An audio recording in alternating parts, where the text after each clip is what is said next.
সাদা চাদরটা ভেজা ভেজা শরীর জড়িয়ে সুমু তার খান সাহেবের বুকের উপর পড়ে আছে। বালিশের পাশে এলোমেলো চুল, ঠোঁট একটু ফুলে আছে, চোখ দুটো যেন আরো গাঢ় ভালোবাসার কালি মেখে নিয়েছে। তার গালটা শেহরাজের কাঁধে ছুঁয়ে আছে, গলা জুড়ে একটা শান্ত শ্বাস। সিরাজ এক হাতে সুমুর পিঠে হাত বুলিয়ে দিচ্ছে ধীরে, গভীর আর কোমলভাবে। আরেক হাতে সাদা চাদরটায় মোড়ানো সুমুর কোমরটা আগলে রেখেছে এমনভাবে যেন দুনিয়ার সব ঝড় থাকলেও আগলে রাখবে। ঘরের ভিতর নিঃশব্দ হয়ে আছে। জানলার বাইরে মিষ্টি নরম আলো যেন সুর বেজে চলে তাদের নিঃশ্বাসে। সুমু চোখ বন্ধ করে শুয়ে আছে। হঠাৎ তার মনে পড়ে গেল কাল রাতের কথা। সে নিজেকে আর ধরে রাখতে পারেনি। তার শরীর, মন, আত্মা সবটাই তখন তার খান সাহেবের দখলে ছিল। এখনো আছে সবকিছু তার খান সাহেবের দখলে। বন্দি করে রেখেছে তাকে ভালোবাসার কাঠে কারে। কাল রাতের কথা ভেবে চোখ বন্ধ করে মুচকে হাসলো সুমু। কাপা গলায় ফিসফিস করে বলল, খান সাহেব। সিরাজ ঠোঁট নামিয়ে নেয় সুমুর কপালে। সুইটহার্ট। আপনি শুধু আমার। খুব ছোট্ট একটা কথা, কিন্তু ভেতরটায় ঝড়। সিরাজ এক মুহূর্ত থেমে যায়। তারপর চাদর নিচে থাকা তার আঙুল উঠে যায় সুমুর কাঁধে। চোখ নামিয়ে দেখে সেই মেয়েটা, যে মেয়েটা তাকে দেখলে ভয় কাঁপত, আজ সেই মেয়ে তার বুকের ভেতরে ঘুমিয়ে। এত ভালোবাসার পর তোমার মনে হয় আমি অন্য কারো? আমি শুধু তোমারই সুইটহার্ট। সিরাজের কণ্ঠে নিঃশব্দ শপথ। সুমুর চোখ জোড়া চিকচিক করে উঠে। সে নিজে ঠোঁট চুয়ে দেয় সিরাজের বুকের মাঝখানে। অতীত মনে পড়ে সুমুর। একটা ভারী দীর্ঘশ্বাস ছেড়ে সে নিঃশ্বাস লেগে যায় বাতাসে। সিরাজের দিকে তাকে মুখ তুলে বলল, সিরাজ আপনি আমার শেষ প্রার্থনা। আবারও ফিসফিস করে বলল, তুমি জানো না কাল রাতে তোমার ওই ভেজা শাড়িটা আমাকে কতটা পাগল করে তুলেছিল? আমি শুধু তোমাকে ছুঁয়ে ক্ষান্ত হইনি, আমি তোমার ভেতরে নিজেকে হারিয়ে ফেলেছিলাম। আমি জানি না বলছেন? আপনার পাগলামি ঝড় আমার ওপর দিয়ে গিয়েছে। আমি হাড়ে হাড়ে টের পেয়েছি আপনার পাগলামির ফল। ইভেন এখনো পাচ্ছি। সিরাজ মুচকি এসে আবারও বলে, তুমি ভিজেছিলে কিন্তু তবুও আগুনের মতো ছিলে। তোমার স্পর্শে আমি জ্বলে উঠেছিলাম। চোখ বন্ধ করে ফেলে। তার ঠোঁট কাঁপে কিন্তু কোনো শব্দ বেরোয় না। শুধু অনুভব করে একটা হাত তার মুখ ছুঁয়ে নিচেই নামে, আরেকটা হাত তার কোমর জড়িয়ে ধরে। সিরাজ সুমুর কপালে ঠোঁট ছোঁয়ায়, তারপর ধীরে ধীরে ঠোঁট নামে তার চোখের পাতায়, গালের কোণে, চিবুকের নিচে। সিরাজের মতিগতি সুমুর কাছে সন্দেহ লাগে। সিরাজ কোনো কিছু বোঝার আগে সুমু কামড় বসে সিরাজের বুকে। আচমকা আক্রমণে সিরাজ সুমুকে ছেড়ে দেয়। সিরাজের হাত থেকে ছাড়া পেতে সুমু শরীরের চাদর পেঁচানো অবস্থায় বেড থেকে নেমে ওয়াশরুমে চলে যায়। সকালে নাস্তা করে রুমে এলো সুমু। সিরাজ অফিসের জন্য রেডি হয়ে নিল। সুমুর জন্য মেডিসিন এনে সুমুর হাতে দিয়ে বলল, সবগুলো মেডিসিন খেয়ে নিবে। আর শোনো, 2 ঘন্টার জন্য অফিসে যাচ্ছি, একটা ইম্পর্টেন্ট কাজ আছে। আজ ফ্রাইডে, বাসায় এসে জুম্মা পড়তে যাব। তুমি নিজের খেয়াল রেখো। আসছি। সিরাজ সুমুর কপালে ঠোঁট ছুঁয়ে অফিসের উদ্দেশ্যে বেরিয়ে গেল। সুমু কিছুক্ষণ সিরাজের যাওয়ার পানে তাকিয়ে থাকলো। হঠাৎ ফোনে কল আসায় ফোনের দিকে তাকালো সুমু। কল রিসিভ করে কানে ধরে বলল, বলো ঈশিতা। ভাইয়া কি চলে গেছে সমু? হ্যাঁ, মাত্রই। তুমি একটু আমার রুমে আসতে পারবে? আবরাজ ভাইয়া রুমে নেই? না, ও গার্ডেনে। ওকে, আসছি। কলটা কাটলো সুমু। হাতে নিয়ে বসে থাকা মেডিসিনগুলো বেড সাইড টেবিলের উপর রাখতে গিয়ে সব নিচে পড়ে গেল। সুমু ব্যাপারটা পাত্তা না দিয়ে বেরিয়ে গেল রুম থেকে। সব সম্পর্কে শুরু হয় এক আশ্চর্য অনুভব দিয়ে। ঈশিতা আর আরবাজের গল্পটাও ঠিক তেমনই। বন্ধুত্ব থেকে ভালোবাসা, আবার সেই ভালোবাসা থেকে গড়ে ওঠে এক অদৃশ্য বন্ধন। ঈশিতা শহরে এক মেয়ে। সে প্রাণবন্ত, যুক্তিবাদী আর নিজের মনের কথা বলতে জানে। আরবাজ বরং একটু চুপচাপ, ভেতরে গাঢ় সমুদ্রের মতো গভীর, মুখে বলে না, চোখে বলে। তাদের ভালোবাসা ছিল না সিনেমার মতো রঙিন কল্পনা, ছিল বাস্তবতা, ঝগড়া, মান অভিমান, কিন্তু তবুও ছিল এক গভীর টান। আরবাজ কখনো ঈশিতার গায়ে রাগ ঝাড়ে না, কিন্তু চুপ করে যায়। আর ঈশিতা সেটা বুঝে ফেলে। তুমি চুপ কেন? তুমি বলো, আমি শুনি। এই এক লাইনে ঈশিতা বোঝে তার জায়গায় কোথায়। আরবাজের মনের একেবারে ভেতরটায়। বিয়ের পর সম্পর্কটা বদলায়নি, বরং গভীর হয়েছে। রাতে চায়ের কাপ ভাগ করে নেয়, আর সকালে ছোট ছোট ঝগড়ার মাঝে লুকিয়ে থাকে ভালোবাসার চোরাস্রোত। ঈশিতা গুছিয়ে রাখে আরবাজের শার্ট, আর আরবাজ গুছিয়ে রাখে ঈশিতার মোজ। কোনো দিন সে কফি খাবে, কোন দিন শুধু জড়িয়ে থাকতে চাইবে। তারা জানে নিখুঁত কিছুই হয় না, তবে একে অপরকে নিখুঁতভাবে ভালোবাসা যায়। তাদের ভালোবাসা কখনো জোরে বলা হয়নি, কিন্তু প্রতিটা অভ্যাসে জড়িয়ে আছে সে কথা। বৃষ্টির দিনে ঈশিতা জানালার পাশে দাঁড়িয়ে থাকলো। তাদের ভালোবাসা কখনো জোরে বলা হয়নি, কিন্তু প্রতিটি অভ্যাসে জড়িয়ে আছে সে কথা। বৃষ্টির দিনে ঈশিতা জানালার পাশে দাঁড়িয়ে থাকলে আরবাজ বুঝে নেয় ওর হাতে এক কাপ ধোয়া ওঠা চা দিতে হবে। আরবাজ যখন অফিস থেকে ফিরে দরজা বন্ধ করে একটু বেশি দীর্ঘশ্বাস ফেলে। ঈশিতা গায়ে একটা নরম চাদর জড়িয়ে দেয়, কিছু না বলে, কেবল পাশে বসে থাকে। এক নিঃশব্দ ভালোবাসা। তাদের মাঝে ভালোবাসি কথাটা অপ্রয়োজনীয় হয়ে গেছে, কারণ তারা চোখে ছোঁয়ায় আর প্রতিদিনের ছোট ছোট খেয়ালে বলে ফেলে। রাতের আধারে একে অপরের পাশে শুয়ে থাকা, চুপচাপ নিঃশব্দে, শুধু মাঝে মাঝে ঈশিতা বলে, ভবিষ্যতে যদি ঝড় আসে তুমি হাত ছাড়বে না তো? আরবাজ বলে না কিছু, শুধু তার হাতটা ধরে আরো একটু শক্ত করে ধরে। কারণ ভালোবাসা তো শব্দের অপেক্ষায় থাকে না, ভালোবাসা থাকে ওদের মতো এক কাপ চায়ের ভাগে, চুপ করে পাশে বসে থাকা রাতে, কিংবা এক নিঃশ্বাস দীর্ঘ নীরবতায়।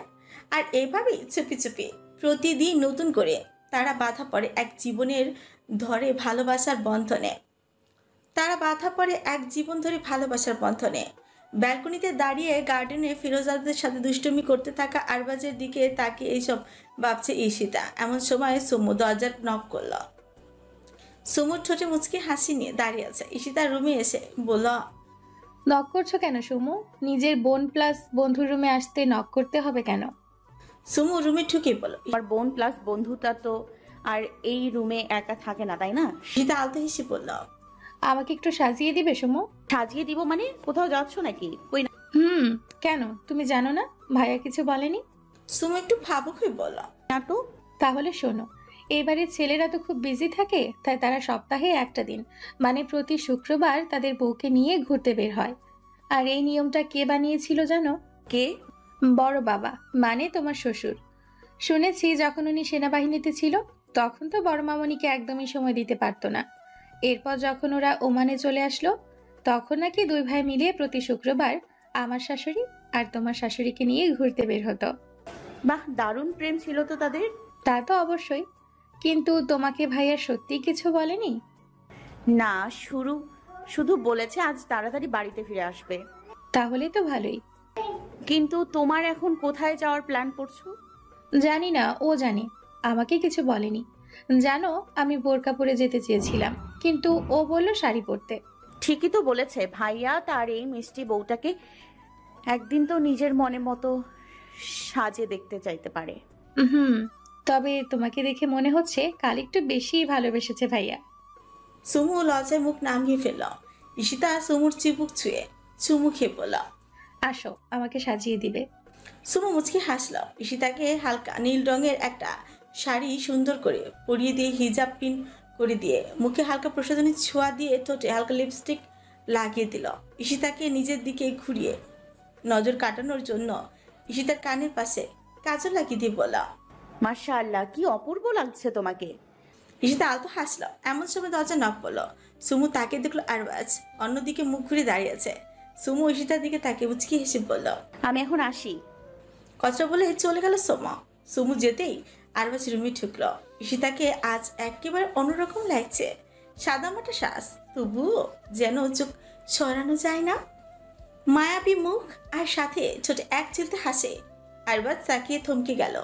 তার চোখে যেন সময় থেমে গেল। তুমি সবসময় এরকম ভাবে থাকো না কেন? হঠাৎ নিজের অজান্তে কথা বেরিয়ে এলো আরবাজের মুখ থেকে। ঈশিতা মুচকি হেসে বলল, কি বললে? আরবাজ একটু হেঁচকি খেলো, মাথা চুলকে বলল, মানে এই শ্বাসটাই তোমাকে অন্যরকম লাগছে, অসম্ভব সুন্দর লাগছে।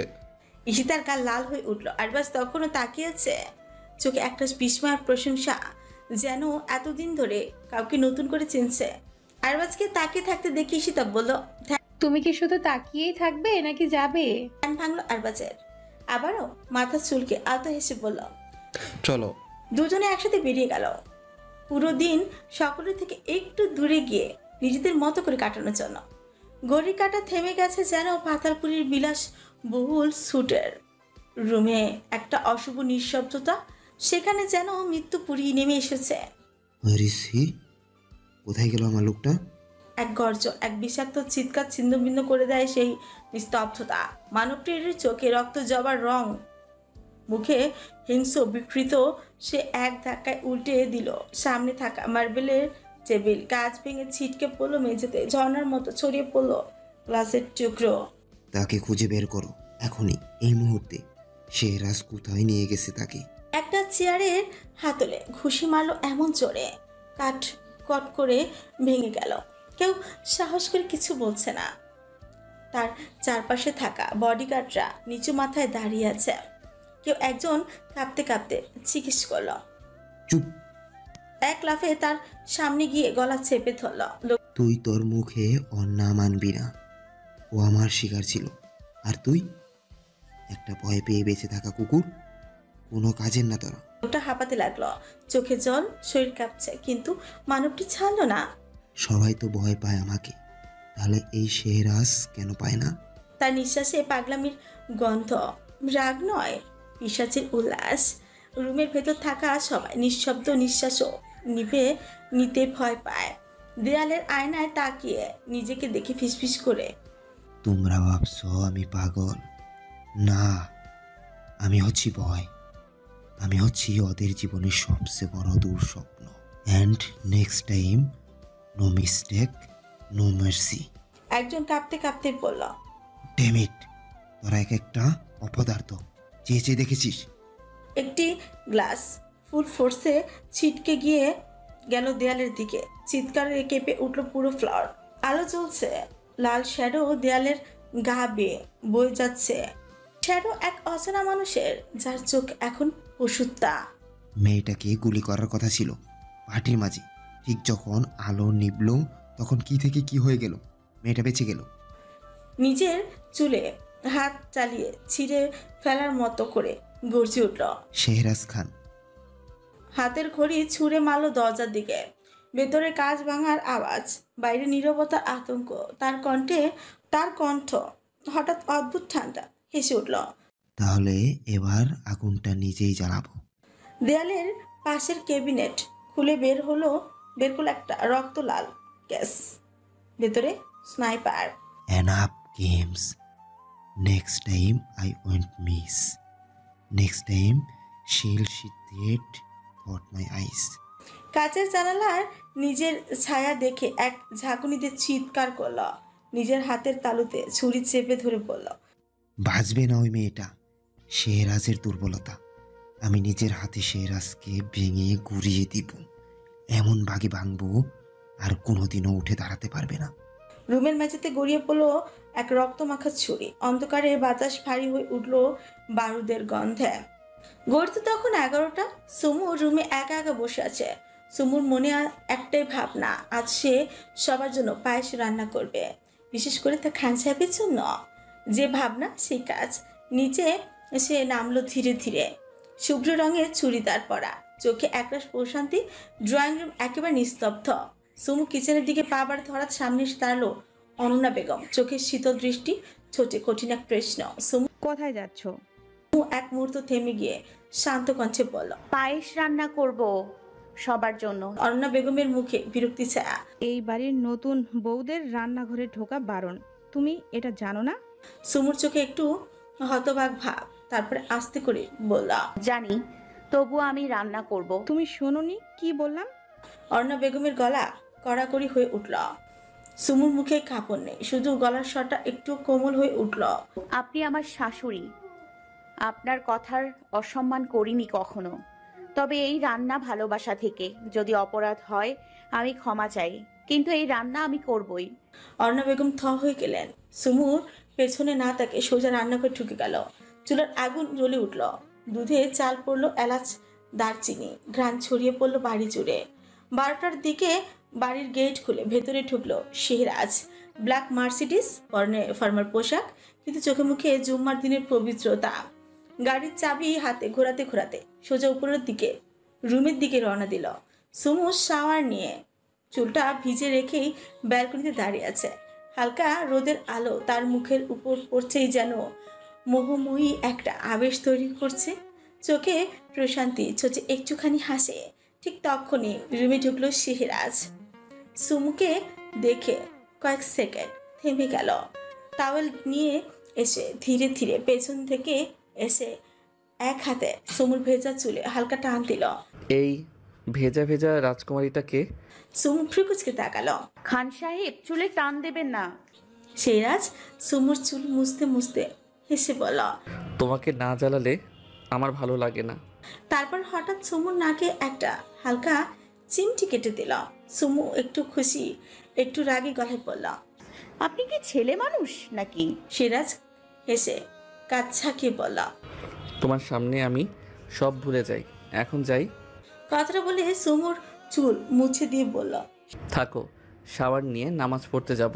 শেহরাজ ড্রেস চেঞ্জ করে টাওয়াল নিয়ে ওয়াশরুমে চলে গেল। বেলকনিতে দাঁড়িয়ে থাকা সুমু মুচকি মুচকি হেসে বলল, ছেলে মানুষটা খান সাহেব। বিকেলে নরম রোদটা জানালার পর্দা ভেদ করে ঘরে ঢুকেছিল। হালকা সোনালি আলোয় ঘরটা ঠিক যেন একটা স্বপ্নের মতো লাগছিল। সিরাজ তখন জানালার পাশে দাঁড়িয়েছিল, হাতে কফির কাপ। সুমু দিকে তাকে হালকা হেসে বলল, সুইটহার্ট, রেডি হয়ে নাও, আজ তোমায় নিয়ে সমুদ্র দেখতে যাব, শুধু তুমি আর আমি। আমাদের বিকেলটা আজ একটু আলাদা হোক, হ্যাঁ?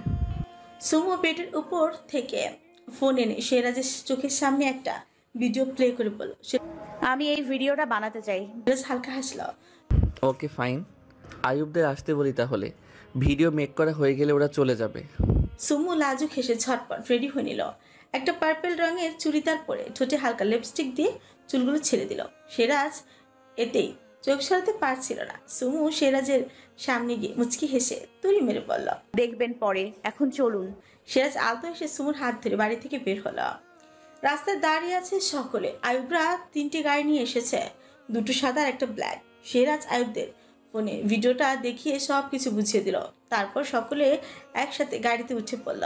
সিরাজ সুমুকে নিয়ে নিজের ব্ল্যাক মার্সিডিজে উঠে ছাদ খুলে দিল। সিরাজ গাড়ি স্টার্ট দিতে সুমু উঠে দাঁড়িয়ে 2 হাত মুক্ত পাখির মতন পাখির ডানার মতো মেলে দিল। সিরাজ গাড়ি স্টার্ট দিতে আয়ুবরা গাড়ি স্টার্ট দিল। সিরাজ সুমুর দিকে এক পলক তাকিয়ে বলল, সুইটহার্ট, ভিডিও স্টার্ট করো। সুমু ফোনে ব্যাক সাইড ক্যামেরা অন করে ভিডিও স্টার্ট করলো। 4টা গাড়ি লাইন দিয়ে চলছে। প্রথমে এলো সাদা মার্সিডিজ। সুমু তার আঙুল ইশারায় গাড়িটিকে নিজের কাছে আসতে বলল। গাড়িটির কাছে আসতে সুমু গাড়িটিকে চলে যেতে বলল। বেরিয়ে গেল একটা গাড়ি, সিরাজের গাড়ি ওভারটেক করে। এরপরে ব্ল্যাক মার্সিডিজকে সুমু আঙ্গুলের ইশারায় কাছে আসতে বলল।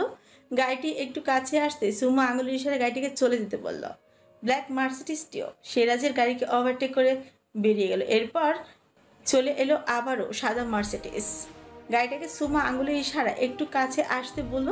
গাড়িটি কাছে আসতে সুমু তার আঙ্গুলের ইশারায় একবার ডানে একবার বামে ঘুরল। গাড়িটিও সুমুর আঙ্গুল ইশারার মতন একবার ডানে তো একবার বামে গেল। এরপর সুমু আঙ্গুলের ইশারায় গাড়িটিকে চলে যেতে বলল। গাড়ি সিরাজের গাড়ি ওভারটেক করে বেরিয়ে গেল। ক্যামেরা অফ করে সুমুর ঠোঁটে এক চিলতে হাসি নিয়ে সিরাজের পাশে সিটে বসলো। ড্রাইভিং এর ফাঁকে সুমুর হাসি দেখে সিরাজ বলল, হ্যাপি সুইটহার্ট? ইয়েস। সুমু ভিডিওটা সিরাজকে দেখিয়ে বলল, দেখুন, একদম পারফেক্ট। এটা তো আমি ইনস্টাগ্রামে বাসায় গিয়েই পোস্ট করব। সিরাজ আলতো হেসে ড্রাইভিং এ মনোযোগ দিল। সুমু ফোন রেখে সিরাজের কাছে মাথা রেখে প্রকৃতিতে দেখায় মন দিল। সমুদ্রের ধারে পৌঁছাতে নরম বাতাস ওদের চুল উড়িয়ে দিল। ঢেউয়ের গর্জন যেন গান হয়ে বাজছিল, আর সেই গানের প্রতিটি সুর বাজছিল দুজনের অদৃশ্য ভালোবাসার সুর। সুমু খালি পায়ে বালির উপর দৌড়ে গিয়ে দাঁড়ালো। পেছনে তাকিয়ে বলল, খান সাহেব, আপনি আছেন? সিরাজ ধীর পায়ে হেঁটে গিয়ে ওর পাশে দাঁড়ালো। হঠাৎ একটা ঢেউ এসে দুজনের পায়ের পাতা ছুঁয়ে গেল। সুমু একটু লাফ দিয়ে পেছনে সরে গেল। আবার সিরাজের পাশে দাঁড়িয়ে পড়ল। এই ঢেউটাও বুঝি আপনাকে স্পর্শ করতে চাইলো? সিরাজ মৃদু হাসল, তবে কোনো কথা বলল না। সুমু মৃদু হাসল, চোখ নামিয়ে বলল। তবে আমার মতো করে তো ছুতে পারবে না। সিরাজ সুমুর দিকে ঘুরে দাঁড়ালো। তোমার ছোঁয়ার মতো কিছুই নেই দুনিয়ায়। তারপর ধীরে হাত বাড়িয়ে সুমুর হাত ধরে দৌড় লাগালো। দৌড়াতে দৌড়াতে দুজনেই হাঁপিয়ে উঠল। তারপর দুজনে একসাথে হাঁটতে লাগলো। বালির উপর পা রেখে ঝেমের ভেজা চিহ্নের পাশে ওদের ছায়া গলিয়ে যাচ্ছিল। সুমু হাত বাড়িয়ে সিরাজের বাহু আঁকড়ে ধরল। সিরাজ তাকালো। সুমু বলল, সমুদ্র আপনার খুব পছন্দের, তাই না?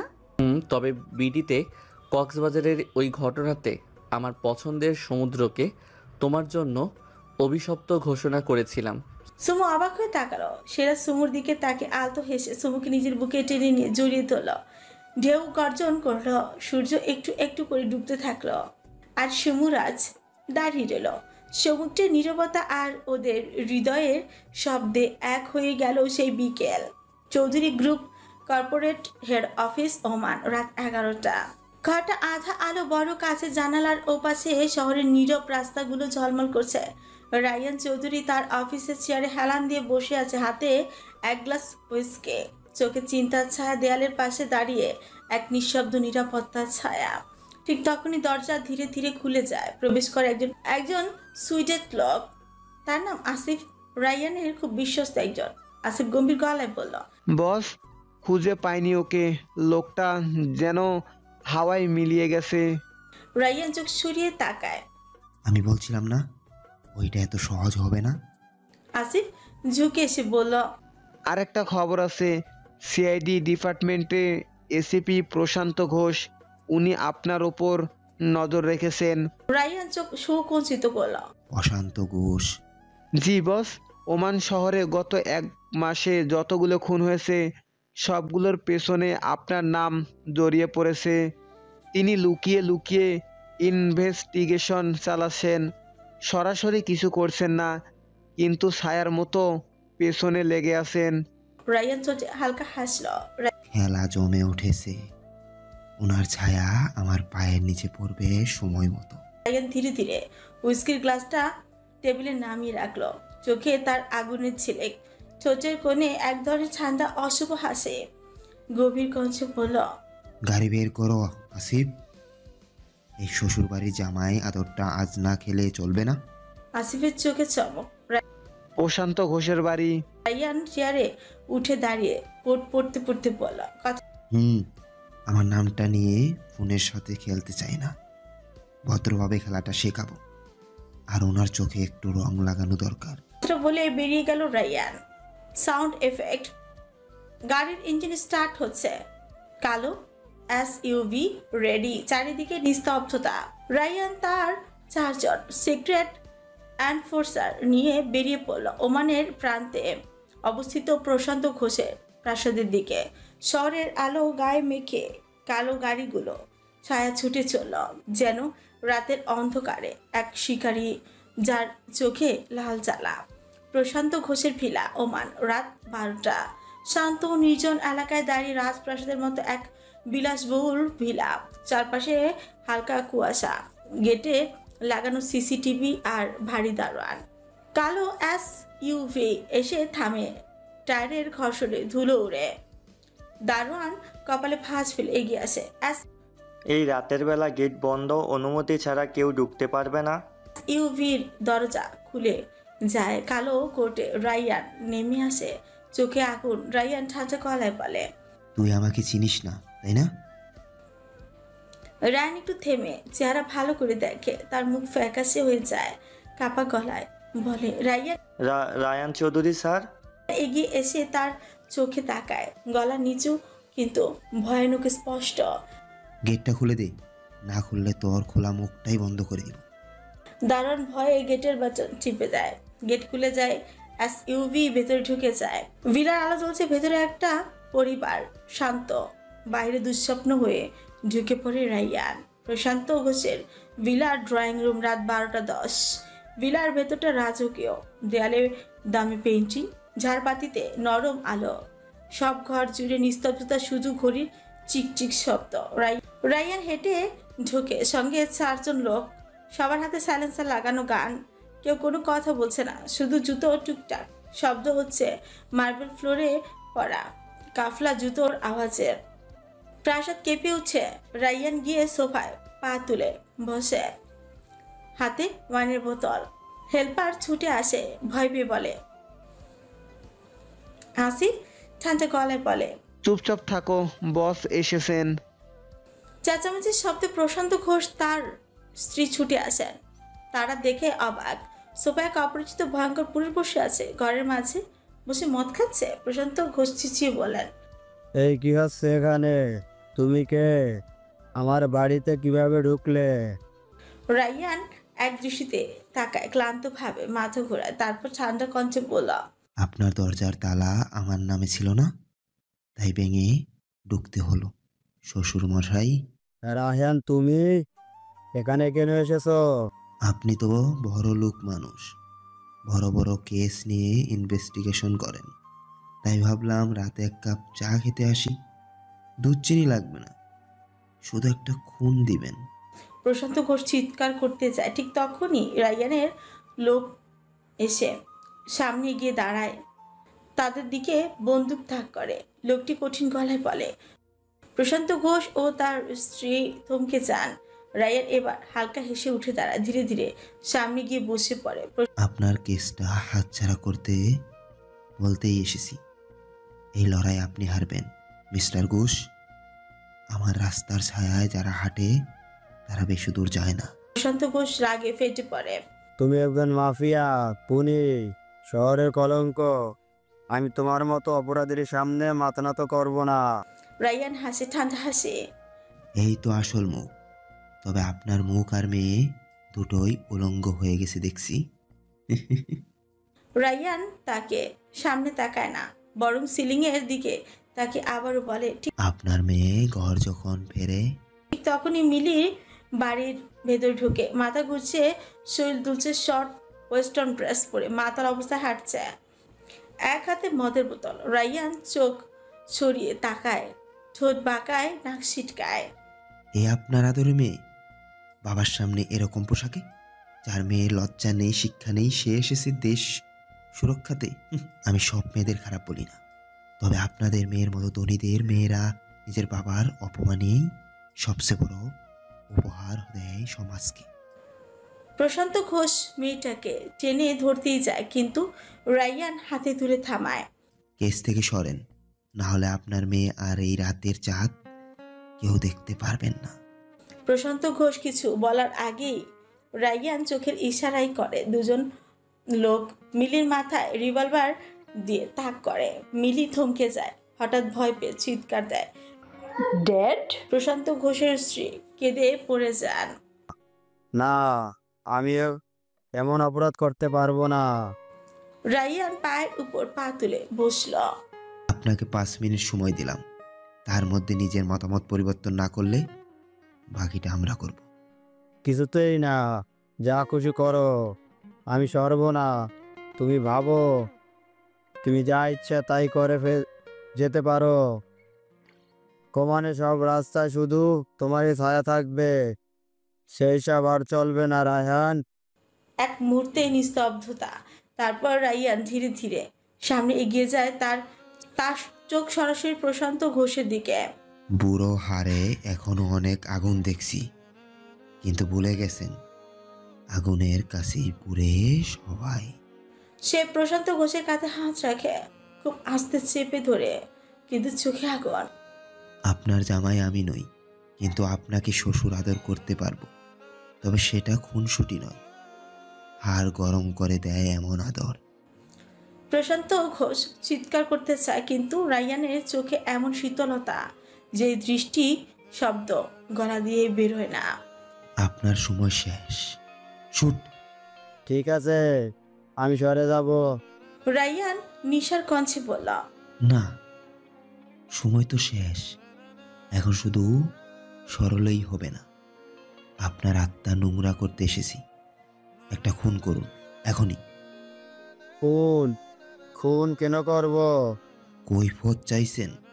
না না, করব। তাহলে আপনার রিভলভারটা নিয়ে আসুন। প্রশান্ত ঘোষ কাঁপা কাঁপা পায়ে উঠে ঘরে গিয়ে নিজের রিভলভারটা আনে। রায়ানের লোকেরা এক বৃদ্ধ সার্ভেন্টকে ধরে আনে, চোখে মুখে কান্না অনুরোধ। প্রশান্ত ঘোষ কাঁধে হাত কাঁপে, কিন্তু রায়ান কিচ্ছু বলে না, এক দৃষ্টিতে শুধু তাকিয়ে থাকে। বাতাস ভারী হয়ে উঠে, ঘড়ি কাটা 1 সেকেন্ডেরও জন্য এগোয় না। দেরি দেখে রায়ান উঠে যেতেই গুলি শব্দ হয়, বৃদ্ধ লুটিয়ে পড়ে, রক্ত ছিটকে দেয়ালে যায়। রায়ানের লোক ভিডিও করে। রায়ান এবার এগিয়ে আসে প্রশান্ত সিলিংয়ের পাশে কাঁধে হাত রেখে ফিসফিস করে বলে, আজ থেকে আমি আপনি সমান। আপনি একটা খুনি, আমি যেমন আপনিও এখন সমাজের চোখে নিচে। আজ থেকে আপনিও খুনি, আমিও যেমন। আপনিও পশু, আমি যেমন। প্রশান্ত ঘোষ মেঝের উপর বসে পড়ে, তার স্ত্রী কান্নায় ভেঙে পড়ে। মিলি ভয়ে গুটিসুটি মেরে দাঁড়িয়ে আছে। মিলির ভাই বাড়িতে নেই। রায়ান ঠান্ডা হাসি দিয়ে আবারও বলল, আহা শ্বশুর মশাই, আমাকে তো আপনি বারবার শ্বশুর বাড়ি পাঠাতে চাইছিলেন, তাই না? আপনি ভেবেছিলেন কোর্টে কেস করে আমাকে শিক্ষা দিবেন। আজ আমি শিখালাম রায়ান চৌধুরীর পিছনে রাখলে কি হয়। রায়ানের লোকেরা মিলাকে ছেড়ে দেয়। রায়ান বোতল হাতে নেয়, শেষ চুমুক দেয়, তারপর পেছন ফিরে হেঁটে যেতে যেতে বলে, বেশি বাড়াবাড়ি করলে ভিডিও ফুটেজটা এই শহরে থাকা আমার সবগুলো শ্বশুর বাড়িতে পাঠিয়ে দিব। শুভরাত্রি খুনি বাবু। ওমানের নারীদের জন্য একটি উচ্চ নিরাপত্তার কারাগার। সেই নির্জন নীরব দেয়ালের ভিতর 5টি বছর কাটিয়ে দিয়েছে এক তরুণী, সুমাইয়া জাহান, যাকে সকলে শুধু সুমু নামেই চেনে। তার মুক্তির আর মাত্র 1 মাস বাকি। এই দীর্ঘ সময়টা সে কাটিয়েছে নিঃশব্দে, নির্ভীতে। খুব কম কথা বলে, চোখে জমে থাকা একরাশ পুরনো আলো আর এক বুক না বলা গল্প। তার অপরাধ এখন আর কারো আলোচনার বিষয় নয়। তার নীরবতা, চোখের ভাষা আর আচরণের মধ্যে লুকিয়ে আছে হাজারো অপূরণীয় স্বপ্ন। বাকি কয়েদিদের থেকে সে একটু আলাদা, খুব চুপচাপ, কারো সঙ্গে মিশে না, কারো চোখে চোখ রাখে না। এই বন্দিত্বের 5 বছরে একমাত্র নিঃসঙ্গতা আর প্রিয় স্মৃতি ছিল তার সঙ্গে। আর প্রতিদিনই 1 ঘন্টার জন্য সে প্রায় অন্যরকম শ্রোতা। নাম আলিয়া বিনতে সালেহ, কারাগারের এক নারী পুলিশ অফিসার। প্রতিদিন ঠিক দুপুর 3টা থেকে 4টা পর্যন্ত কারাগারে নির্দিষ্ট কাজ করে হাজির হন সেই পুলিশ কর্মকর্তা আলিয়া বিনত সালেহ। প্রথমে এটা ছিল কর্তব্যের অংশ, কিন্তু ধীরে ধীরে সেই 1 ঘন্টার সময়টা হয়ে ওঠে আলিয়ার জীবনের অপেক্ষার প্রহর। কারাগারের এক সদা কঠোর পুলিশ অফিসার আলিয়া বিনতে সালেহ, তিনি নিয়ম করে প্রতিদিন আসে, কিন্তু তার চোখেও এক ধরনের নরমতা ফুটে ওঠে যখন সে সুমুকে দেখে। কারণ সুমু প্রতিদিন আলিয়াকে 1 ঘন্টা করে ভালোবাসার গল্প শোনায়, না কল্পনার প্রেম নয়। তা ছিল তার নিজের, তার হারিয়ে যাওয়া পৃথিবী, সুমুরাজের গল্প। আলিয়া আজও এলেন। সুমু ডায়েরিতে কিছু একটা লিখছে। আলিয়া হেসে সুমুর সামনে এসে বসল। তুমি তো আর বেশি দিন নেই এখানে। কিছু অন্যায়কারীকে খুন করে আইন নিজের হাতে তুলে নেবার ফলে তোমার কারাবাস হয়েছিল। ওমানের মানুষের আন্দোলনের ফলে তোমার ফাঁসি মকুব করে তোমাকে 5 বছরের কারাবাস দেওয়া হয়েছিল। সেই সময়টা আজ শেষে এসে ঠেকেছে। লাস্ট 3 বছর যখন তোমার সামনে এসে দাঁড়ালাম, তখন দেখলাম এই ঘরটার প্রতিটা দেওয়াল জুড়ে শুধু খান সাহেব লেখা, আবার কিছু কিছু জায়গায় কোনো এক ব্যক্তির চিত্র অঙ্কন করা। সেদিন থেকেই তোমার প্রতি আমার আগ্রহ জাগলো। সেদিনের পর তোমার জীবনের গল্প শুনে আসছি আমি। প্রথম দিকে তুমি একটা শব্দ উচ্চারণ করতে না। আমি অনেক অপেক্ষা করেছি তোমার গল্পটা শোনার। একদিন হঠাৎ টানা 30 মিনিট অপেক্ষা করার পর, অনেক রয়ে শয়ে অনেক অপেক্ষার অবসান ঘটিয়ে তুমি আমাকে রোজ একটু একটু করে সমুরাজের গল্প বলতে শুরু করলে। হাতে আর মাত্র 1 মাস আছে। আমি কি আদৌ এই 1 মাসে সমুরাজের পুরো গল্প শুনে শেষ করতে পারবো? ডায়েরি থেকে চোখ তুলে তাকালো, শুকনো ছোটে হালকা হেসে বলল, আলিয়া, অসমাপ্ত সবকিছুই সুন্দর। সবটা জেনে ফেললে আপনি আগ্রহ হারাবেন।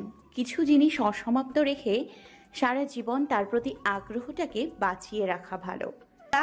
অল্প হেসে বলল, তাজ কি লিখেছো ডায়েরিতে? আমি কি পড়তে পারি? কারাগারের স্যাঁতস্যাঁতে মেঝেতে সুমু বসে একটি পূর্ণ ডায়েরি আলিয়ার হাতে দিল। আলিয়া ডায়েরির পাতা খুলে পড়তে শুরু করলো। যেদিন আপনি প্রথম আমাকে দেখেছিলেন, আপনার চোখ দুটো আমার দিকে ফিরেছিল, ঠিক যেন আগুনের ভেতরে জমে থাকা কোমলতা। আপনি রাগী ছিলেন, অথচ আমার সামনে দাঁড়ালেই আপনার কণ্ঠ থমকে যেত। আপনি আমায় ডাকতেন সুইটহার্ট বলে, আর আমি আপনাকে বলতাম খান সাহেব। আমরা ছিলাম সুমুরাজ। আজও মনে পড়ে সেই রাতে আপনি কাঁদছিলেন আর বলেছিলেন, তোমাকে ছাড়া আমি অসম্পূর্ণ। সুমু কিছু বলে না, সে শুধু চুপচাপ বসে থাকে। আলিয়া মাঝে হঠাৎ থেমে যায়, চোখের জল আর শব্দ একসাথে নামতে পারে না। সে ভাবে একটা মেয়ে, একটা ডায়েরি আর একটা অসমাপ্ত ভালোবাসা, এই তিনটে এখন তার জীবনের নতুন পাঠশালা। তিনি শিখেছেন এই মেয়েটার থেকে। আলিয়াকে চুপ থাকতে দেখে সুমু ধীর কণ্ঠে বলে, প্রতিদিন এক টুকরো করে সে সুমুর হৃদয় পড়ত। আর আপনি জানেন আমার একটা ডাকনাম ছিল সুইটহার্ট। তিনি ডাকতেন, আমি বলতাম খান সাহেব। আমরা ছিলাম সুমুরাজ। আলিয়া মুগ্ধ হয়ে শুনে, কখনো হেসে ফেলে, কখনো চোখের কোণে জমে উঠে জল। সুমুর কণ্ঠে থাকে না কোনো অভিযোগ, শুধু থাকে অদ্ভুত এক মায়া, যেন সে আজও সেই ভালোবাসার মধ্যে বাস করে। আলিয়া ভাবে, এতটা ভালোবাসা কি সত্যি হয়? কেউ কি সত্যি কারাগারে থেকেও এভাবে কারো হৃদয় বেজে থাকতে পারে? সে বুঝতে পারে সে আর শুধু ডিউটি করছে না, সে যেন নিজেই প্রতিদিন এক টুকরো করে জীবনে নতুন মানে খুঁজে পাচ্ছে। সুমু উঠে দাঁড়ায়। কারাগারের নির্জন কোনায় খালি বিছানায় নিচে লুকিয়ে রাখা আরেকটি মোটা ডায়েরি, যেটিতে সুমু লিখে চলে তার হৃদয়ের গল্প। গল্পের নাম খান সাহেব। ডায়েরিটা নিয়ে সুমু পুনরায় জায়গায় বসে বলে, আমি লিখে রাখি আমাদের কথা, যেটা কেউ জানে না। লিখে রাখি সেই প্রথম ছোঁয়া, সেই শেষ চিঠি, সেই সব অভিমানের সকাল। যদি কোনোদিন আমি না থাকি, কেউ পড়ে জানুক আমি শুধু ভালোবেসেছিলাম। সুমুর কথা শুনে আলিয়া স্তব্ধ হয়ে যায়। সে, তুমি এটা শেষ করো সুমু, এই গল্পটা মানুষকে জানতে হবে। সুমু আলতো হেসে বলে, মুক্তির আগের দিন আমি এই ডায়েরিটা আপনার হাতে তুলে দিয়ে যাব। আমি মুক্তি পেয়ে যাচ্ছি, কিন্তু এই গল্পটা এখানেই শেষ নয়। যদি পারেন এই গল্পটা পৃথিবীর কানে পৌঁছে দিয়েন, বলবেন সবাইকে, সুমু শুধু বন্দী ছিল না, সে ভালোবেসেছিল। আর সেই ভালোবাসাই ছিল তার সত্যিকারের পরিচয়। আলিয়া আলতো হেসে বলে, আজকে কি তোমার সেই খান সাহেবের গল্প আমাকে শোনাবে না? সুমু কিছুক্ষণ চুপ থেকে আবারও পুরনো স্মৃতি বলতে শুরু করে। একটা সুন্দর সকালে শুরু হলো, সূর্যের প্রথম রশ্মি মেঘের ফাঁক দিয়ে হালকা সোনালি আলো ছড়িয়ে পড়লো পৃথিবীতে। বাতাসে মৃদু শীতলতা, যা শরীরকে এক ধরনের প্রশান্তি দেওয়ার মতো। বাগানের ফুলগুলো গাঢ় রঙে ফুটে উঠতে শুরু করলো, আর পাখিরা তাদের মিষ্টি সুরে গান গাওয়া শুরু করলো, যেন প্রকৃতির সমস্ত শোক একত্রিত হয়ে সেই সকালে পাখির কলরবে ভরে উঠেছিল। সিরাজ ব্যালকনিতে দাঁড়িয়ে আছে, হালকা বাতাস তার চুলগুলোকে নাচিয়ে দিচ্ছিল, আর তার মুখে এক অদ্ভুত শান্তির রেখা ফুটে উঠেছিল। এই সকালে সিরাজ যেন পুরো পৃথিবীর শান্তি অনুভব করছিল। তার চোখে এক ধরনের সুখের ঝলক, যেন কিছুতেই আর হারানো ভয় ছিল না। সে ব্যালকনি থেকে বাগানের দিকে তাকালো। বাগানের পাশের মাটিতে শিশিরের বিন্দু জমেছে, যেন প্রকৃতি নিজ থেকে অমৃত রচনা করছে। সিরাজ বাগানের দিক থেকে চোখ সরিয়ে নিজের রুমে বেডের উপর বিড়ালের ছানার মতো গুটিসুটি মেরে ঘুমিয়ে থাকা সুমুর দিকেই তাকালো।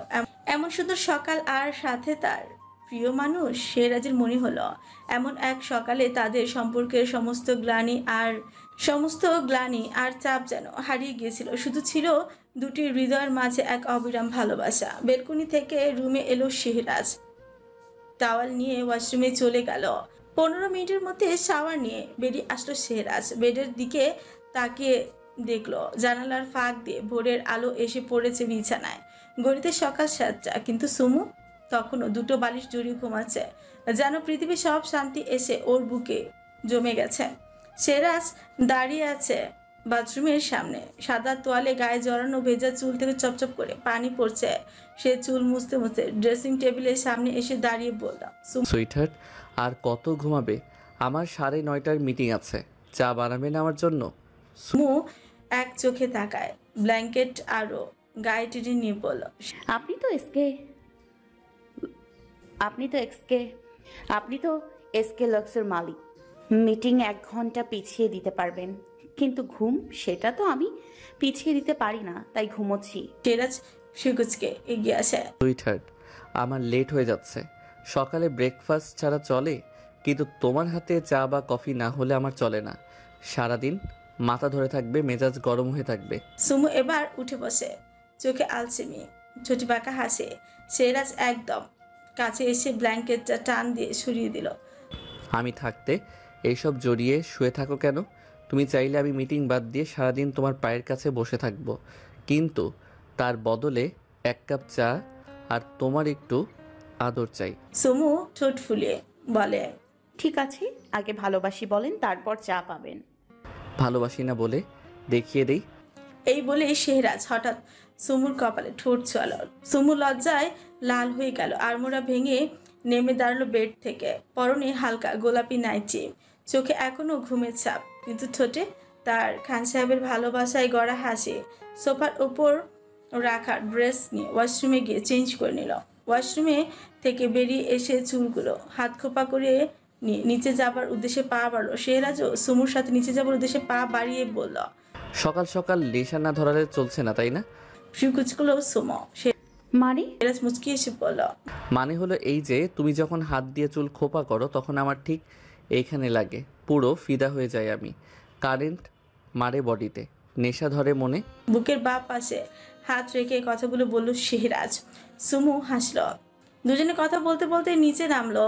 শাহবাজ সাহেব বসে পেপার পড়ছেন। সুমু ধীর পায়ে গিয়ে দাঁড়ালো শাহবাজ সাহেবের সামনে, আলতো হেসে বলল, আব্বু চা খাবেন? শাহবাজ সাহেব চোখ তুলে তাকালেন, আলতো হেসে বললেন, অলরেডি 2 কাপ কফি ফিনিশ করেছি। আচ্ছা আব্বু, ঠিক আছে। সুমু চলে যাবার জন্য পা বাড়াতে শাহবাজ সাহেব পিছু রেখে বললেন, তুমি যদি চা বানাও তাহলে আরো 1 কাপ খেতে পারি, কিন্তু তোমার তো কিচেনে যাওয়া বারণ। শেহরাজ এগিয়ে এলো, দুহাত পকেটে গুজে দাঁড়িয়ে বলল, আমার জন্য চা বানাবে, কিন্তু তুমি আর 1 কাপও চা বা কফি পাবে না। শাহবাজ সাহেব মুখ গুমরা করে তাকালেন। কেন? কেন? দাঁড়াও, মমকে ডাকি। আরে না, আমি তো জাস্ট মজা করছিলাম, আমি আর চা খাবো না। Good boy. সুমু বাবা ছেলের কাণ্ড দেখে মুচকি হেসে কিচেনের দিকে পা বাড়ালেন। কিচেনে আসতে একজন সার্ভেন্ট বলল, মেজো খান সাহেবা, আপনি কিচেনে, বলুন কি লাগবে, বানিয়ে দিচ্ছি। আপনাকে বানাতে হবে না, আমি নিজেই বানাবো। কিন্তু মেজো খান সাহেবা, বড় ম্যাডাম জানতে পারলে। আমি বলেছি। সকলে পিছনের দিকে তাকালো। সেরা 2 হাত পকেটে গুজে দাঁড়িয়ে আছে। কিচেনে থাকা 2জন সার্ভেন্ট চুলা অফ করে দিয়ে মাথা নিচু করে বেরিয়ে গেল। সুমু গ্যাসটা জ্বালালো। শেহরাজ এসে সুমুর পেছনে দাঁড়ালো। আপনি রান্নাঘরে কেন? সুমু তাকায়। আমি তো জানি আপনি মশলার গন্ধে হাঁচি দেন। শেহরাজ দেয়ালে হেলান দিয়ে দাঁড়িয়ে থাকা, চোখ তার শুধু সুমুর দিকে। তুমি রান্না করলে প্রতিটা আইটেম থেকে যে গন্ধ আসে সে গন্ধে আমার প্রেম আসে, হাঁচি না?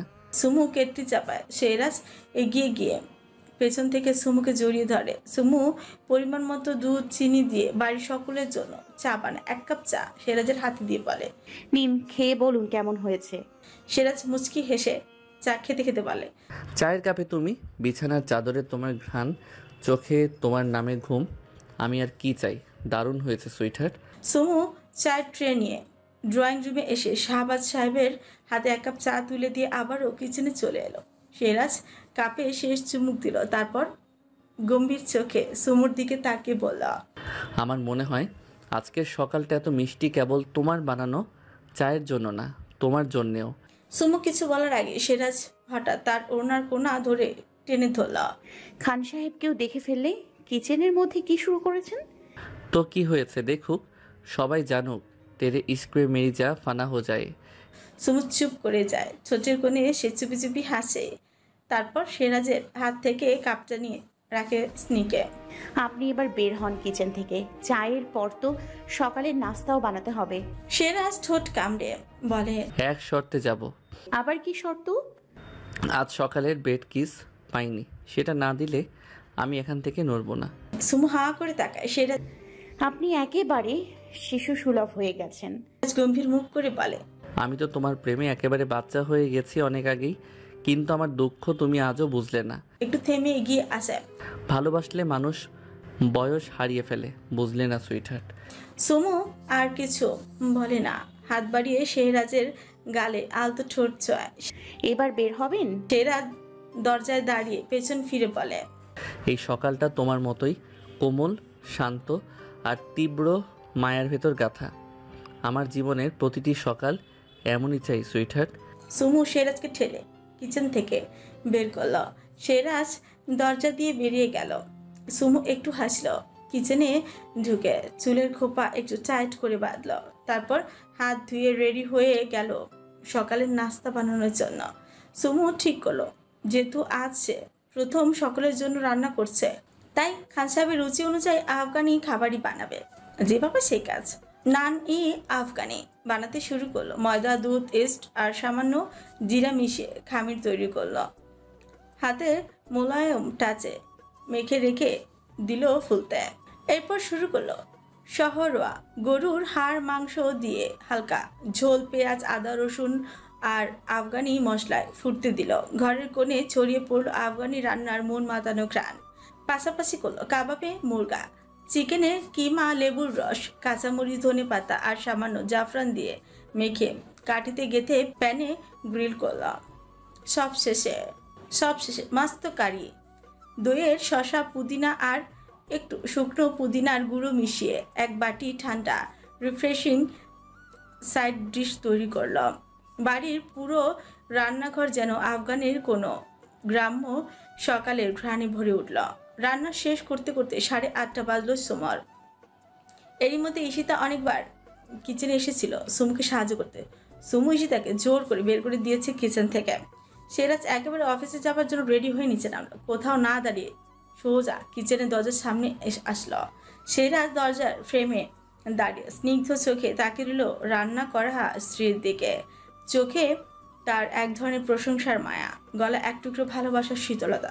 আমি আসলে জানতাম না তুমি আফগানদের মতো এত নিখুঁতভাবে সরোয়া রান্না করতে পারো। কখন শিখলে এসব রান্না? সুমু মুচকি এসে বলল, যখন আপনি অফিসে থাকেন তখন শিখেছি, আর কিছুটা ঈশিতার থেকে শিখেছি। শেহরাজ কিছু বলল না। এগিয়ে এসে এক মুঠো নরম ভালোবাসার ছোঁয়া সুমুর কপালে দিয়ে রান্নাঘর থেকে বেরিয়ে গেল। শেহরাজ বেরিয়ে যেতে দুজন সার্ভেন্ট এসে সুমুকে খাবার টেবিলে নিয়ে যেতে সাহায্য করল। টেবিল সাজানো হলো সব খাবার। একে একে সবাই এসে বসলো। শাহবাজ সাহেব প্রথমেই কাবাবে মুরগা দেখে চোখ বড় বড় করে বলেন, বাহ, আজ সব আফগানি খাবার, তাও আমার বড় ছেলের বউয়ের হাতের। রিয়াজ নানে আফগানি ছিঁড়ে মুখে দিয়ে চোখ বন্ধ করে বলল, এই রুটি তো দেখি একেবারে হোটেলের মতো। ভাবিজি, আপনি আমার বেস্ট ভাবিজির সাথে সাথে বেস্ট শেফ। শাহরুখ চোখ গোল গোল করে বল, অনন্যা ভাবিজি মাস্ট ও একেবারে আলাদা টেস্ট। খাতুন এক কোণে বসে চুপচাপ খাচ্ছিলেন, মুখে কোনো মন্তব্য নেই, কিন্তু তার হাত থেমে গেছে একটুখানি খেয়ে। মুখে না বললেও চোখে মুখে স্পষ্ট তিনি এই রান্নার স্বাদে মুগ্ধ। শারবাজ আর আরবাজ নিচে নেমে এসে খাবারের ঘ্রাণে চোখ বড় বড় করে ফেলল। শারবাজ চেয়ার টেনে বসে পড়ল। ভাই, আজকে কি আফগান ডে নাকি? আজ সকালে সব আফগানি খাবার রান্না হয়েছে, তাই এসব কি সুমু করলো নাকি? আফিয়া বেগম হেসে বলেন, হ্যাঁ, খেয়ে দেখো, প্রতিটা রান্নায় অসাধারণ টেস্ট। আরবাজ খাবার মুখে নিয়ে বলল, ভাবিজির হাতের কাবাবের মোরগ খাইলে তো আমি ডায়েট ভুলে যাবো, এত দারুণ টেস্ট। রিয়াজ শাহরুখের ফোনটা নিয়ে বলল, মাই পার্টনার, আজকের এই খাবারের জন্য একটা স্পেশাল ফুড ব্লগ বানাতেই হবে। The Afghan morning by Samia Jahan, কেমন? এমন সময় আরিয়ান এসে বসলো টেবিলে। ঈশিতা ব্ল্যাক কফি রাখলো আরিয়ানের সামনে। আরিয়ান কফির কাপে চুমুক বসিয়ে পড়লো। আজকের সব রান্না কি সুমু করেছে? যদিও আমি সকালে হেভি খাবার খাই না, তবু স্পেশাল মানুষের স্পেশাল রান্না টেস্ট তো করতেই হয়। তারপর সুমুর দিকে বাঁকা চোখে তাকিয়ে বলল, সুমু, তুমি কোরিয়ান রান্নাও শিখে নাও, খেয়ে বলতে পারে, ভবিষ্যতে কাজে লাগতে পারে। আয়নের কথাটা সকলে নর্মাল ভাবে নিল। শেহরাজ আর সুমুর ঠিকই আয়নের ইঙ্গিতপূর্ণ কথার মানে বুঝতে পারল। শেহরাজ ঘাড় ঘুরিয়ে তাকালো আরিয়ানের দিকে। টেবিল ছেড়ে উঠতে নিলে সুমু শেহরাজের কাঁধ হাত রেখে চোখ দিয়ে ইশারা করলো শান্ত থাকতে বলল। রোজা এসে অনন্যা খাতুনের পাশে বসে বলল, ঈশিতা, আমাকে ব্ল্যাক কফি করে দাও। ঈশিতা কিচেনের দিকে যেতে নিলে সুমু আটকালো ঈশিতাকে।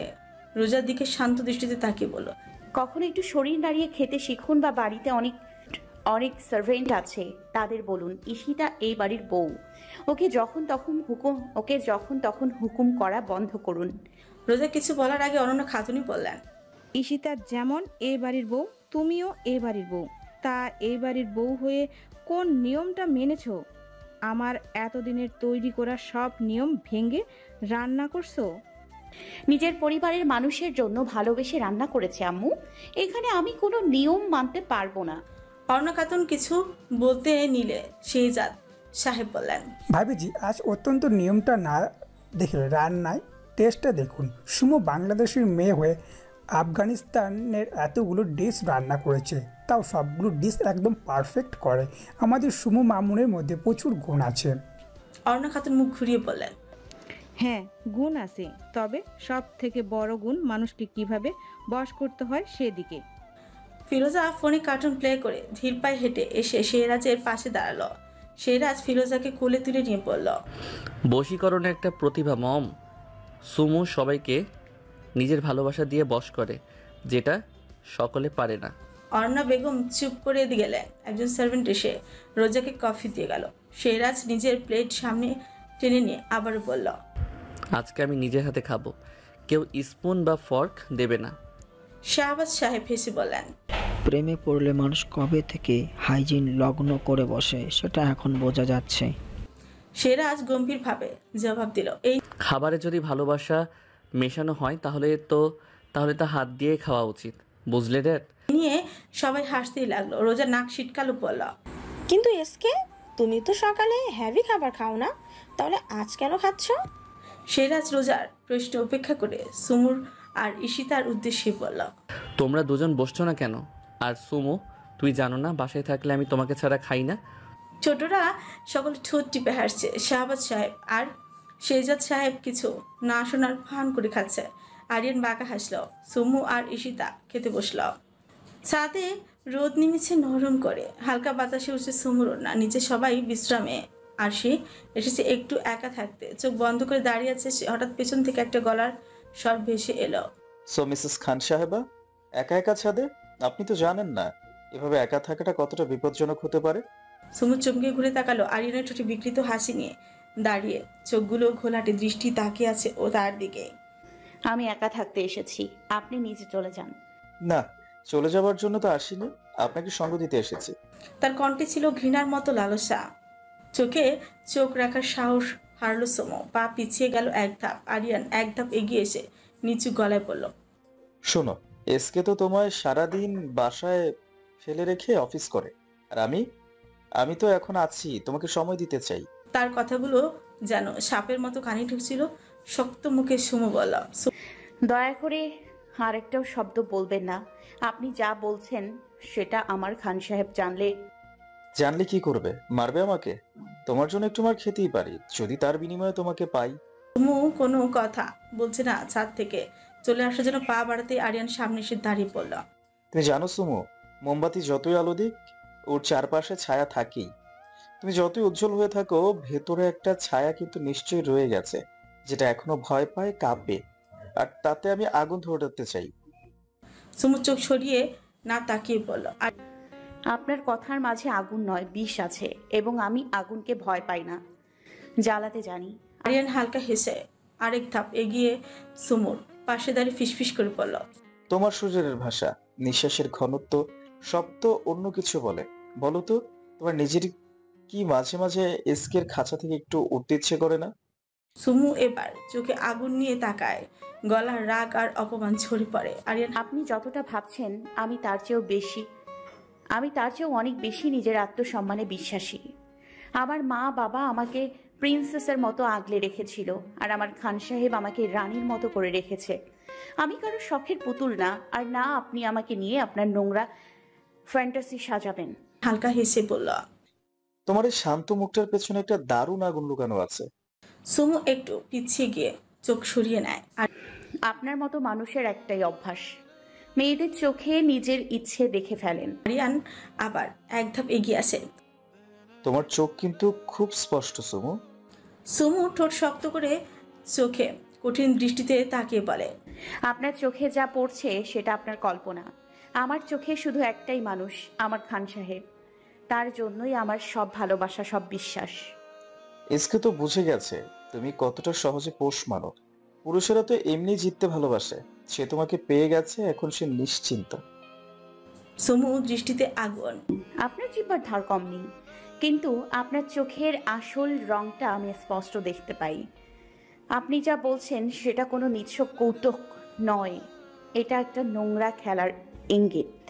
আরিয়ান ঠোঁট কামড়ে, গলায় তীক্ষ্ণ স্বর। তোমার রাগেও একটা আকর্ষণ আছে জানো তো। আমি বাজে লোক হতে পারি, কিন্তু সত্যিটা বলি, তুমি এখনো পুরোপুরি ওই এসকের হয়ে ওঠেনি। তোমার ভেতরে একটা বুনো খাঁচা আছে, সেটা একদিন ভাঙবো আমি। তুমি ধীরে ধীরে বলল, সেই দিন আপনি নিজেই নিজের ছায়া দেখে ভয় পাবেন মিস্টার চৌধুরী। আপনি জানেন না, একজন সাহসী রাজার রানীর সম্মান ভাঙতে গেলে আপনার নোংরা রাজ্য পুড়ে যেতে পারে। আপনার কল্পনায় আমাকে যত খুশি সাজান, বাস্তবে আমি শুধু আমার খান সাহেবের রানী, কোনো বাজে গল্পের নায়িকা নই। সুমু আবারও চলে আসার জন্য পা বাড়াতে আরিয়ান আবারও সুমুকে আটকে গলার ধরা ধরা কঞ্চে বলল, এত সহজে পালিয়ে যাচ্ছ? সেদিন রাতেও পালিয়েছ। কথার উত্তর না দিয়ে পালিয়ে যাওয়ার অভ্যাস হয়ে গেছে, তাই না? সুমুর চোখে আগুন, ধীরে কিন্তু দৃঢ় গলায় বলল, আপনার মতো মানুষের কথার উত্তর দেয়া মানে নিজেকে ছোট করা। সরুন। ঠিক তখনই আরিয়ানের ফোন বেজে ওঠে। স্ক্রিনে লেখা রায়ান কলিং। আরিয়ান দাঁতে দাঁত চেপে, গলায় গালি চেপে বলল, শিবাল, শালার টাইমিং। সুমু সেই সুযোগে ছাদ থেকে দ্রুত সরে যায়। পায়ের শব্দ মিলিয়ে যায় সিঁড়ির দিকে। আরিয়ান রিসিভ করে বলে। রায়ান ওপাশ থেকে হাসতে হাসতে বলে, আরিয়ান কিরে শালা, বিশেষ মুহূর্তে কল করে সব নষ্ট করলি। তোর জন্য পাখিটা উড়ে গেল। পাখি না, রাজহংসী রে ভাই। তোকে দেখেই তো পালিয়েছে। আর আমি তোর বিশেষ মুহূর্তে না ঢুকলে তোকে তো ইফটিজিং কেস দিয়ে পুলিশে ধরিয়ে দিত। কাজটা তো আমি সমাজসেবাই করলাম। চোখ রাঙিয়ে বলে, তোকে যদি সামনে পাইতাম না, গলার টিপে ধরতাম একবারে। সব প্ল্যান সেট ছিল। চোখে ভয়, ঠোঁটে জেদ, একেবারে গোল্ডেন টাইমিং। আর তুই এসে টিং টিং করলি। শিবাল মাদার ফাকিং। রায়ান ঠান্ডা হাসিতে বলল, ভয় না, তোর মুখে শেষরামি দেখে ভয় পেয়েছি।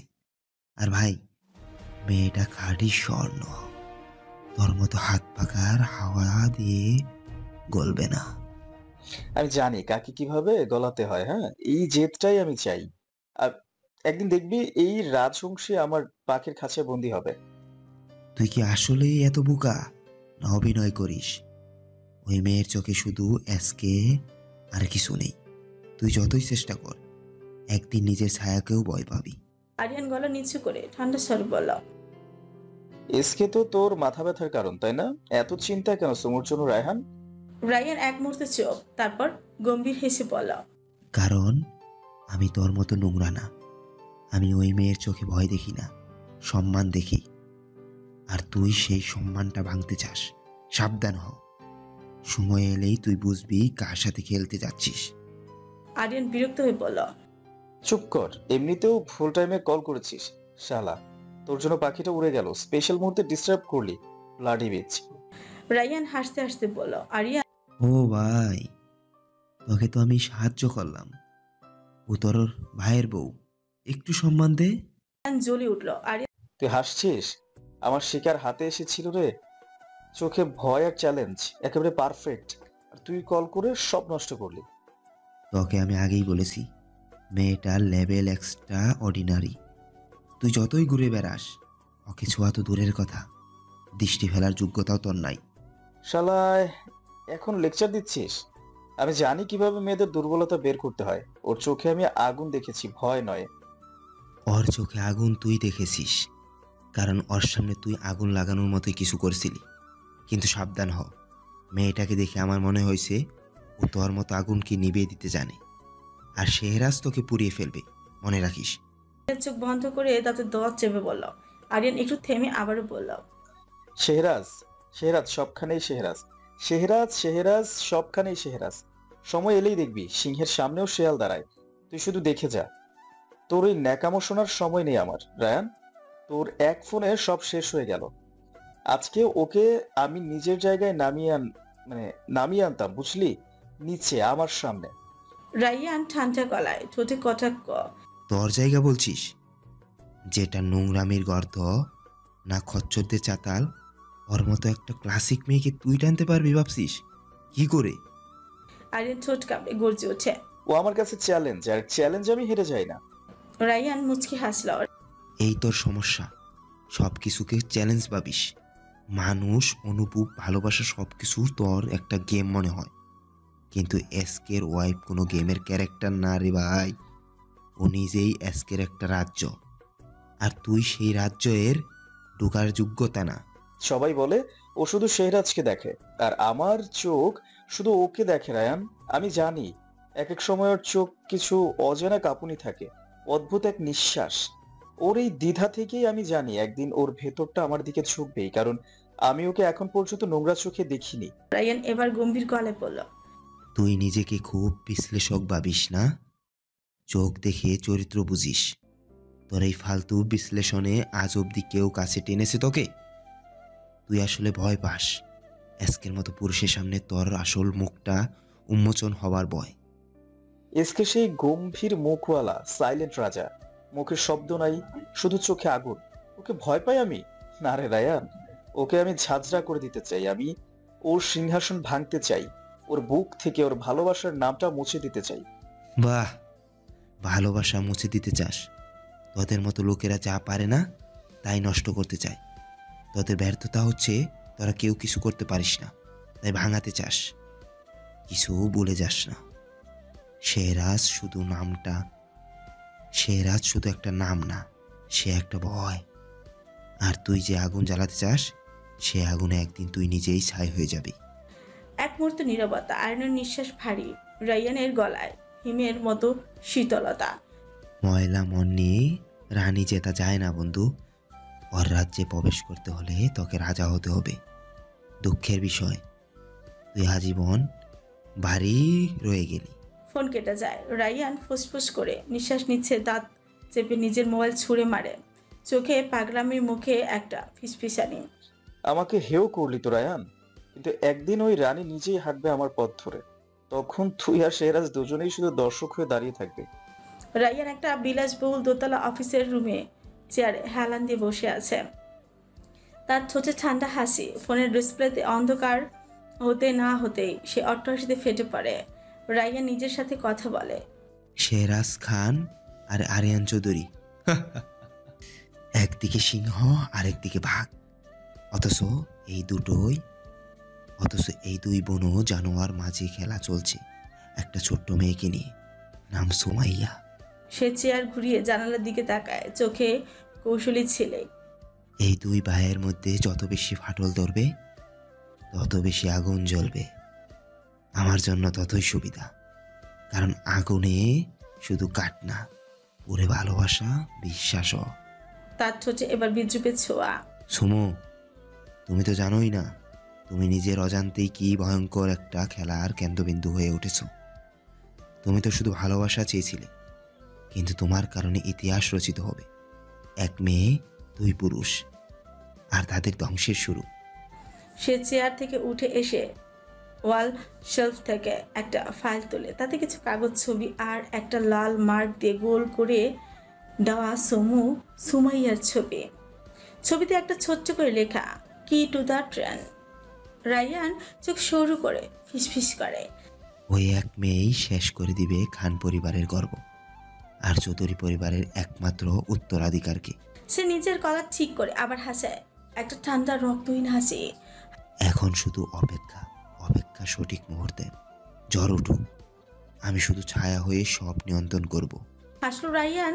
সুমুর ছবিটা চোখের সামনে ধরে বলল, ঘড়ি। নারীর মোহ হলো বিষের মতো, পুরুষের হৃদয়ে ঢুকলে তাকে অন্ধ করে ফেলে। মোহের আসক্তি যত বাড়ে, পুরুষের ধ্বংস তত নিশ্চিত। কাটা 5টা ছুঁই করছে। জানালার বাইরে রোদ ঢলে পড়ছে শহরের কাঁধে। ঘরের ভিতরে সমু এখনো জানে না আজ সন্ধ্যাটা অন্যরকম হতে চলেছে। সে আয়নার সামনে দাঁড়িয়ে নিজের চুলে চিরুনি করে নিল। হালকা মেকআপ, চোখে কাজল, ঠিক যেন কোনোদিনও না বলা হয়ে যাওয়া প্রস্তুতি। পেছন থেকে একজোড়া হাত গলা জড়িয়ে ধরল সমর। চলুন খান সাহেবা, আজ আপনাকে আমার দুনিয়ার ভিতরটা দেখাতে নিয়ে যাই। সমু চমকে তাকায়। অফিস? হ্যাঁ, আজ evening shoot the soul of SK শুরু হচ্ছে আর আপনি তার কেন্দ্রবিন্দু। সুমু একটু অস্বস্তিতে পড়ে। আমি তো কিছু করতে পারি না ক্যামেরার সামনে। সিরাজ সুমুর কপালে ঠোঁট ছুঁয়ে বলে, আপনি শুধু থাকবেন, বাকি কাজ আলো নিজেই করবে। আর কে বলেছে আপনি কিছু করতে পারেন না? আমি তো সব সময় আপনার পাশে আছি ম্যাডাম। এই একটা কথা সুমুর সব অস্বস্তি দূর করে দিল। সে তার খান সাহেবের হাত ধরে বাসা থেকে বেরিয়ে পড়ল অফিসের উদ্দেশ্যে। এসকে স্টুডিও সন্ধ্যা 6:40। ভেতরে ঢুকতে এক জাদুকরী পরিবেশ। চারপাশে আলো, হালকা সুর বাজছে, ব্যাকগ্রাউন্ডে যেন বাতাসেও ভালোবাসার গান। সন্ধ্যার আলোতে স্টুডিওটা যেন স্বপ্নের মতো সাজানো, পুরো টিম প্রস্তুত। লাইট, ক্যামেরা, সিলুয়েট শটের জন্য স্ক্রিপ্ট রেডি। সুমু একটু সংকোচ নিয়ে চারপাশে তাকায়। Lighting team, cameraman, production head সবাই যেন তাকে দেখে নীরব শ্রদ্ধায়। এই তিনি সুমাইয়া জাহান, যিনি এসকে প্রাণ দিয়েছেন। কেউ কিছু না বললেও তাদের চোখ বলছে সব। সুমু স্টুডিওর একপাশে দাঁড়িয়ে, হাতে কাপড়ের নমুনা, হালকা আলো তার গায়ে পড়ছে আর ক্যামেরা একটু দূরে থেকে তাকে বন্দি করছে নীরবতায় মোড়া এক সৌন্দর্য। সে কাপড় ছুঁয়ে দেখছে, চোখে মুগ্ধতা। কোনো স্ক্রিপ্ট নেই, কোনো সংলাপ নেই, শুধু সত্যিকারের ভালোবাসা। সিরাজ ভয়েস রেকর্ড করছে। ওর ছোঁয়া ছাড়া কিছু পূর্ণ হয় না, সে সামনেই থাকে, শুধু আলোটা নিজের করে না। এই মুহূর্তে কেউ জানে না ঠিক এইভাবে এক ইন্ট্রোভার্ট মেয়ে একদিন হয়ে উঠবে কোটি মানুষের অনুপ্রেরণা। একজন প্রোডাকশন অ্যাসিস্ট্যান্ট বলেই উঠল, sir this is magic, real magic. টিমের একজন ফিসফিস করে বলে উঠল, sir this is love, this is SK. আরেকজন বলল। চাপা সরে সুমুর প্রশংসা করতে লাগলো। শুট শেষ, রাত 9টা। সুমু একটু চুপচাপ, নিজের কাজ নিয়ে দ্বিধাগ্রস্ত। আমি কি ঠিক করলাম? তুমি শুধু ছিলে, সেটাই যথেষ্ট। সিরাজ ধীরে তার দিকে তাকিয়ে বলল, চলো রাতটা কফিতে শেষ করি। আজ তোমার প্রথম অফিসিয়াল ইভিনিং অ্যাজ এসকে সোল। সে সুমুর হাত ধরে বলল। সুমু হেসে ফেলল। সিরাজ আর কিছু বলল না। সে জানে এই মেয়েটি তার জীবনের একমাত্র স্থির আলো। স্টুডিওর বাইরে আলো নিভে যায়, কিন্তু সিরাজ আর সুমুর মাঝে জ্বলতে থাকা সেই অদৃশ্য ভালোবাসার শিখা, যেটা দেখে না সবাই, কিন্তু ছুঁয়ে যায় নিঃশব্দে। দুজনে একসাথে বেরিয়ে পড়লো ক্যাফের উদ্দেশ্যে। ক্যাফের সামনে এসে সিরাজ আর সুমু গাড়ি থেকে নেমে দাঁড়ালো। দুজনেই একসাথে ক্যাফের ভিতরে ঢুকলো। সিরাজ কফি কিনে এনে সুমুকে নিয়ে বেরিয়ে আসলো ক্যাফে থেকে। সুমুর দিকে তাকিয়ে আলতো হেসে বলল, ডিনার করে তারপর বাসায় ফিরবো। দুজনেই হেঁটে গিয়ে নদীর পাড়ে বসলো। দুজনের চোখ আটকে রইল নদীর পানিতে পড়ে থাকা চাঁদের প্রতিবিস্তর উপর।